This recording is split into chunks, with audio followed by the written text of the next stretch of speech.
Hello, magandang araw po sa ating lahat. So, ngayon pong araw na ito ay i-discuss natin ang tungkol sa topic na ito. So, reducing hyperbola equations in standard form. So, ito po yung ating dalawang halimbawa. Number 1, we have 4x squared minus y squared plus 2y minus 5 is equal to 0. And the second one, we have 9y squared minus 25x squared plus 36y plus 350x minus 1414 is equal to 0. So, kung mapapansin po natin sa ating dalawang halimbawa, so meron tayong quadratic term ng x, meron din po tayong quadratic term ng y. At the same time, in our second example, we have also the quadratic term of y and the quadratic term of the x. So, pagka ganito po ang ating given equation, ibig sabihin, ang center ng ating hyperbola ay wala sa origin. Ibig sabihin po, ang ating center ng hyperbola ay nasa h and k. So, paano po natin isosolve ito? Paano natin siya i-reduce to standard form? So, meron po tayong dalawang standard form. So, yung una pa natin standard form is, we have the formula. So, the quantity of x minus h squared over a squared minus the quantity of y minus k squared over b squared is equal to 1. So, yung pangalawa po natin na standard form, so we have the quantity of y minus k squared over a squared minus the quantity of x minus h squared over b squared is equal to 1. So, alin po ba ang ating gagamitin? Paano po natin malaman kung alin sa dalawang ating gagamitin? Kung mapapansin po natin, doon sa ating sa unang formula natin ay nauna si x minus h squared. Samantalang dito sa ating pangalawang formula ay nauna naman si y minus k squared. So, ibig sabihin po pagka ganito ang formula natin, itong ating formula letter A ay ginagamit natin kapag ang ating hyperbola ay horizontal. So, paano po malaman horizontal? Dapat po siya ay ang ating given ay nakasulat muna dun sa ating squared ng x, ng quantity ng x. At kapag naman po vertical ang ating hyperbola, ito po ang ating gagamitin ng formula yung y minus k squared. So, let us proceed to number 1. I-solve po natin ang number 1. So, we have given 4x squared minus y squared plus 2y minus 5 is equal to 0. So, kung mapapansin po natin, alin po sa dalawa ang ating gagamitin dito para ma-solve natin o ma-reduce natin siya sa standard form. So, ang titinan lang po natin dito ay yung ating quadratic term ng x squared. So, kapag nakita po natin ang quadratic term natin ng x squared ay positive, so, ibig sabihin, ang gagamitin po nating formula ay yung ating horizontal. Horizontal. Ibig sabihin, ito pong letter A ang ating gagamitin. At the same time, pagka naman po ang ating quadratic term ng x ay negative, so ito naman pong pangalawang formula ang ating gagamitin. So, ibig sabihin po, dito sa number 1 example natin ang ating gagamitin is this is formula. So, susundin po lang natin itong formulang to.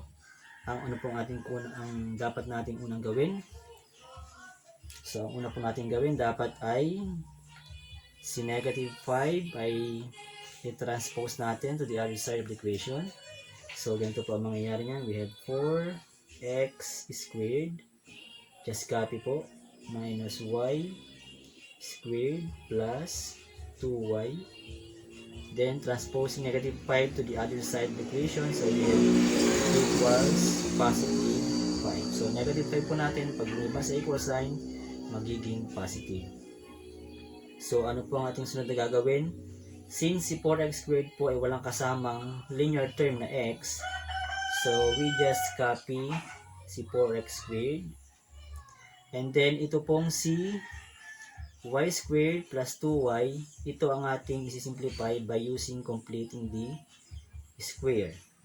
So we are going to labas po natin yung negative niya. So magkakaroon tayo ng quantity y squared. Then ano po ang kasunod niya? Yung 2y natin, if we multiply negative, kailangan pong lumabas yung ating 2y. So dapat po ito ay maging negative 2y. Para po if we multiply negative times y squared, so we have negative y squared. Negative times negative 2y, so we have positive 2y. So dapat hindi po mababago yung ating given. So ilabas lang po natin yung negative. And then gagamitan po natin ito ng completing the square para magkaroon tayo ng perfect square trinomial. So paano po tayo kumuha ng completing the square? So we are getting the 1/2 of b. So we see ito yung ating b, yung 2. So kunin na natin ang kalahati ng 2, or simply sabihin i-divide natin sa 2 yung ating number na 2. So 2 divided by 2 is equal to 1.